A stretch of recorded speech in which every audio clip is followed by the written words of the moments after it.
در شهر خوجند مسابقه کشتی مکتب مهارتش عالی ورزشی ولایت سوخت اوید با ولوسپدرانی در ترک برگزار شد. نمایندگان ریاست کار با جوانان و ورزش ولایت سوخت و رهبریت مکتب مهارتش عالی ورزشی ولایت در مراسم کشاده شوی مسابقه ذکر نمودند که نمود ولوسپدرانی در برابر دیگر نمودهای ورزش در زمان صاحب استقلالی کشور رشد و نمو یافته. ورزشکاران تاجیک در این نمود بارها در مسابقه‌های بانفوذ با گرفتن مقام‌های فخری مشرف گردیدند.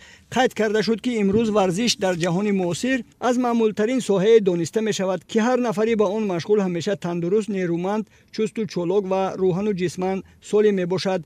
ورزش باعث دوری جستن از عامل‌های نامطلوب می گردد. این است که با درک و ادراک گفته‌های بالا امروز نورسان و جوانان و جوان دختران در رشته‌های گوناگون ورزش با مشق و تمرین مشغول بوده وقتی قیمت خویش را ثمرناک استفاده می‌برند و در برابر این با استفاده از ملکه و استعداد خویش در چاره‌بینی‌های گوناگون ورزشی اشتراک می‌نمایند.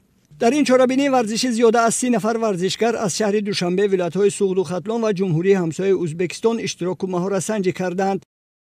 biz Tojikiston davlati Xo'jand shahriga ما با این مسابقه از جمهوری ازبکستان یک دسته ورزشکاران را آوردیم و ما را در شهر خوجند بسیار گرم و صمیمی استقبال و پذیرایی نمودند. مسابقه در سطح بلند تشکیلی جریان گرفته ایستاده است و ورزشکاران کشور ما نیز برای به دست آوردن مقام‌های فخری کوشش به خرج داده ایستادند. کوشش می‌نماییم در این مسابقه جاهای نمایان را گرفته با مدال‌های طلا با کشور خود برگردیم. برگزاری چنین چاره‌بینی‌های ورزشی امکانیت فراهم می‌آورد که ورزشکاران از همدیگر تجربه آموزند، ملکه مهارت آنها بالا شود و علاقه دوستی بین آنها مستحکم گردد. مینت‌داری خود را به تشکیل کننده‌های این چاره‌بینی ورزشی می‌رسانیم.